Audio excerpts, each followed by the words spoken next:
안녕하세요. 김상태입니다. 오늘 말씀은 창세기 16장 2절에서 3절 말씀입니다. 사레가 아브라함에게 이르되 여호와께서 내 출산을 허락하지 아니하셨으니 원하건대 내 여종에게 들어가라. 내가 혹 그로 말미암아 자녀를 얻을까 하노라 하매 아브라함이 사레의 말을 들으니라. 아브라함의 아내 사레가 그 여종 애굽 사람 하갈을 데려다가 그 남편 아브라함에게 처음으로 준 때는 아브라함이 가나안 땅에 거주한 지 10년 후였더라. 아멘. 성도 여러분, 좋은 아침입니다. 오늘은 김상태 장로님께서 말씀을 읽어주셨습니다. 감사드립니다. 네, 오늘은 창세기 16장입니다. 창세기 16장의 제목은 하나님의 때를 기다리는 인내와 믿음으로 정해보았습니다. 여러분, 아브라함이 75세에 가나안에 들어와서 자녀에 대한 약속을 받았지만 10년이 지난 85세가 되도록 자녀가 없었습니다. 이스마엘이 출생했을 때가 아브라함의 나이 86세였습니다. 당시 관습상 이 자녀가 없는 책임은 여성에게 있다고 여겨졌던 시대였기 때문에 더욱 애가 타는 쪽은 바로 사라였죠. 사라는 하나님의 약속이 드디어 이루어지자 당시 사회적 관습이었던 여종을 첩으로 들여서 이 자녀를 얻는 차선택을 선택하게 됩니다. 여러분, 그러나 이것은 세상의 방법이죠. 하나님의 방법이 아니었습니다. 10년이라는 시간은 인간에게는 매우 길고 힘든 시간이었을 것입니다. 그러나 하나님은 그 기다림의 시간을 통해서 우리의 믿음을 보십니다. 상황이 급박하고 세상 사람들이 다 그렇게 한다고 해서 하나님의 뜻보다 앞서가는 것은 믿음의 태도가 아닙니다. 사라의 말은 얼핏 보면 생명의 주권이 하나님께 있다는 신앙 고백처럼 들립니다. 하지만 이것은 하나님의 약속을 끝까지 신뢰하지 못한 이 불신앙의 표현이자 핑계에 불과했습니다.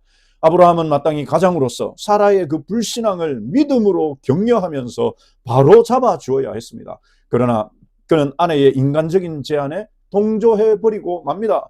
부부는 서로 믿음을 세워주는 믿음의 동역자가 되어야 합니다. 한 사람의 믿음이 흔들릴 때 다른 한 사람이 그 믿음의 중심을 잡아주어야 하는데 아브라함은 함께 불신앙의 길로 떨어지고 말았습니다. 그래서 여러분, 믿음의 동역자가 주변에 나를 아껴주는 믿음의 동역자가 있는 것이 복입니다.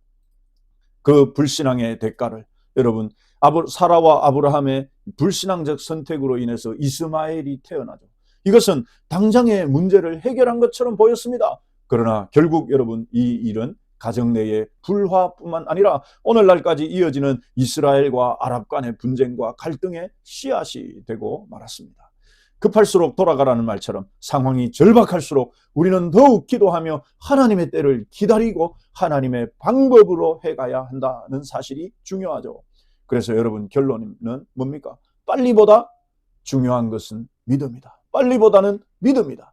참된 신앙은 내 방법으로 빨리 결과를 얻어내는 것이 아니라 하나님의 선하심을 믿고 끝까지 인내하는 것입니다. 하나님은 기다리는 자에게 가장 아름다운 때에, 가장 좋은 때에 가장 좋은 것으로 응답하시는 분이십니다. 할렐루야.